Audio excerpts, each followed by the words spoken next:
Bonjour à tous, avec étoilebad.fr, nous allons voir aujourd'hui les différents types de cordages que l'on rencontre au badminton, ainsi que les effets de la tension. Alors tout d'abord la tension, eh bien vous pouvez voir ça comme un trampoline. En effet, si celui-ci est extrêmement tendu, vous sautez sur le trampoline et vous rebondissez, mais pas très haut, parce que vous vous enfoncez pas beaucoup dedans.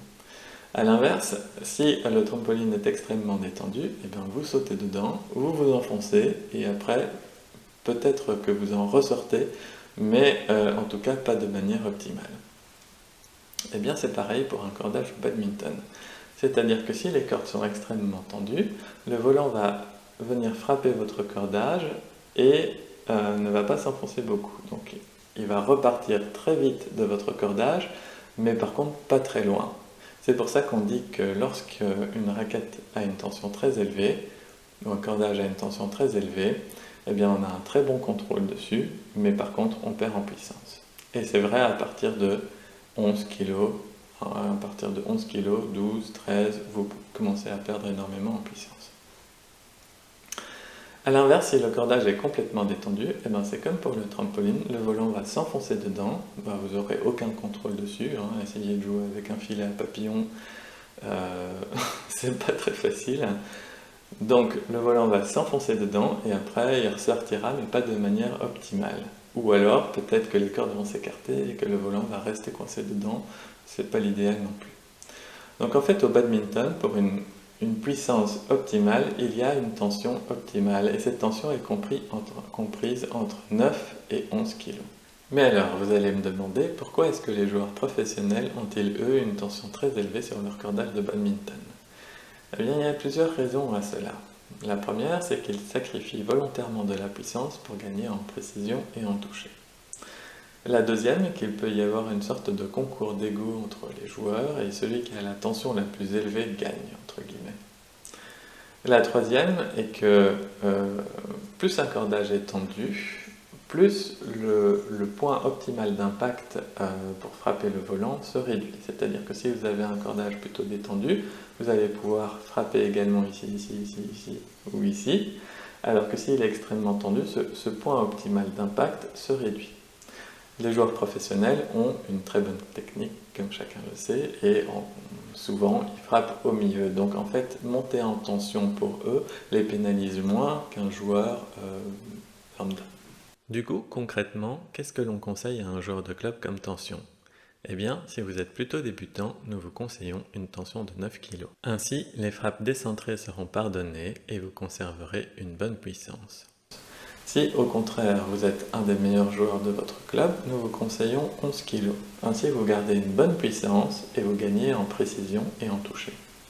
Et si vous êtes au milieu, eh bien nous vous conseillons 10 kg. 10 kg en effet est ce que la majorité des joueurs au badminton demandent comme tension. Nous allons maintenant passer aux différents types de cordages que l'on peut rencontrer au badminton. Le premier cordage que nous allons voir est donc le BG65 de chez Yonex. On peut dire que c'est la base car c'est l'un des plus anciens cordages de leur gamme actuelle. C'est aussi le plus épais et le plus résistant. On voit qu'il est axé sur la durabilité et le diamètre de sa corde fait 70 mm. Au niveau de la texture, lorsqu'on passe le doigt sur le fil, on sent qu'il est assez lisse. Il y a une petite accroche mais pas excessive. Donc pour toutes les frappes qui sont slice, contre-amorti, etc., où on a besoin d'une bonne accroche sur le volant, ce cordage-là ne sera pas le meilleur. Mais globalement, c'est un cordage très polyvalent. Il est prisé par les débutants grâce à son exceptionnelle durabilité. Le BG65 Titanium est quasiment le même si ses caractéristiques diffèrent un petit peu. Personnellement, lorsque j'ai joué avec, je n'ai pas senti de différence. En tout cas pas de grosse différence, si ce n'est que le son était un petit peu plus métallique. Au niveau de la texture, lorsqu'on passe le doigt, c'est pareil. Il est assez lisse, donc il y a assez peu d'accroche sur le volant. Globalement, si vous jouez en BG65 ou en BG65 Titanium, il faut vraiment avoir une perception hors du commun pour sentir une différence. Le BG80 est un cordage souvent prisé par les joueurs de haut niveau. Il est répulsif et possède une excellente accroche, mais il est également peu confortable à jouer et peu résistant, d'où son manque d'intérêt pour les joueurs débutants. Au niveau de la texture, le BG80 est l'un des cordages qui possède le plus de relief. Cela lui confère la meilleure accroche et permet de réaliser avec beaucoup de réussite les coups techniques. C'est principalement pour cette raison qu'il est très populaire chez les bons joueurs. Au niveau du confort de jeu, par contre, le BG80 est l'un des moins bons. Au moindre décentrage, il vous enverra par le poignet une longue vibration assez désagréable. La puissance dégagée par ce cordage, quant à elle, et le bruit qu'il fait lors d'un smash bien centré, sont vraiment très satisfaisants.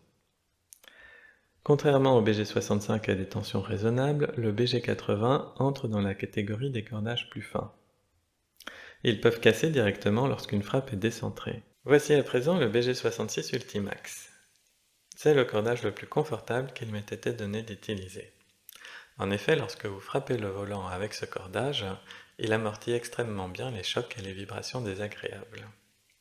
Malheureusement, ce confort a un prix, celui de la durabilité.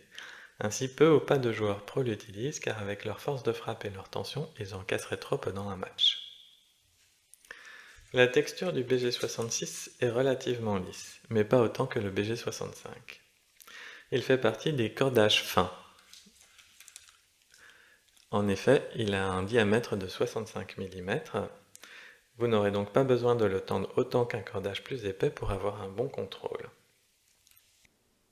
En conclusion, c'est un excellent cordage, mais malheureusement trop peu durable.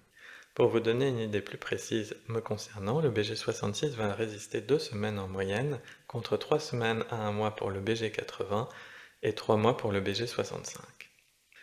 En conclusion, vous pouvez utiliser le BG66 Ultimax pour le meilleur confort de jeu qui soit, mais ce sera au prix de nombreux recordages.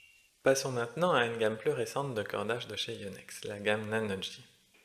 En premier, le Nanoji 95 est un cordage qui ressemble beaucoup au BG65. Il est également axé sur la durabilité et fait 69 mm d'épaisseur. Au niveau des différences, le Nanoji 95 est encore plus lisse que le BG65. Par contre, il possède une excellente répulsivité et est donc classé comme un cordage puissant. Le Nanoji 95 est idéal pour les débutants qui ne recherchent pas le contrôle mais qui recherchent la durabilité et la puissance. Le Nanoji 98 est un petit peu la même chose que le Nanoji 95 au niveau de la texture. Donc il est toujours lisse, il est toujours très répulsif, plus même que le 95 car les cordes sont plus fines. Et il fait 66 mm de diamètre. L'avantage du Nanoji 98 réside dans le fait qu'il est encore plus puissant que le Nanoji 95. Et je vous en parle, mais il n'existe quasiment plus en France, il a été très peu utilisé et Yonex France arrête son importation. Du coup, nous sommes ici dans les dernières bobines, c'est plus par curiosité que je vous en parle. Le Nanoji 99, c'est un cordage que j'affectionne beaucoup. En effet, il est extrêmement rugueux, un petit peu comme le BG80, par contre il est plus agréable à jouer et il est plus durable également.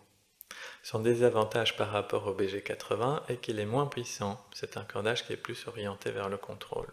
Pour terminer la présentation des cordages Yonex, voici leur dernier né, le X-Ball 63 et le X-Ball 65. Le X-Ball 63 est un cordage orienté vers la répulsion. Son diamètre de 63 mm lui confère une excellente pénétration dans l'air. Au niveau de la texture, on sent qu'il est plutôt lisse et il se rapproche du BG65. Pour un cordage de 63 mm, on peut dire que sa durabilité reste correcte. Le X-Ball 65, quant à lui, m'a un petit peu déçu. En effet, c'est un cordage qui était annoncé comme ayant une durabilité correcte, c'était le cas, un excellent contrôle, c'était le cas, et une bonne puissance. Là, ce n'a pas tout à fait été le cas. En effet, Yonex a tellement voulu mettre l'accent sur le fait que le volant reste longtemps dans les cordes avant de repartir pour que le joueur puisse le guider où il le veut, donc un excellent contrôle. Le problème, c'est qu'en faisant de cette manière, le volant repart, mais ne repart pas avec beaucoup de puissance. De plus, lorsque j'ai joué avec, j'ai trouvé qu'il transmettait pas mal de vibrations et qu'il n'était pas particulièrement agréable à la frappe. Après, ça reste un bon cordage que je vous recommande d'essayer. Enfin, voici deux cordages de chez Li-Ning que je trouve intéressants. Le numéro 1 et le numéro 5. Le numéro 1 se rapproche du BG66 Ultimax car il a le même diamètre. Les différences résident dans le fait qu'il est plus résistant mais moins agréable à jouer lors de la frappe. Il possède un excellent contrôle et on sent, lorsqu'on passe le doigt, qu'il accroche bien le volant. Le numéro 5 est comme le numéro 1, si ce n'est qu'il est plus épais. Il fait 69 mm, c'est le même diamètre que le Nano J95. Au niveau de l'accroche, c'est la même chose que le numéro 1. On peut dire que le numéro 5 est donc plus résistant car il est plus épais, mais moins puissant. Et voilà, maintenant vous savez tout sur les cordages et la tension au badminton. N'hésitez pas à nous dire en commentaire ce que vous utilisez comme cordage, comme tension et quel est votre ressenti. Vous pouvez également faire un petit tour sur etoilebad.fr pour d'autres vidéos, d'autres articles ou pour l'achat de votre matériel. Et si vous avez aimé cette présentation, laissez-nous un petit pouce bleu et n'oubliez pas de vous abonner à la chaîne. A bientôt sur etoilebad.fr.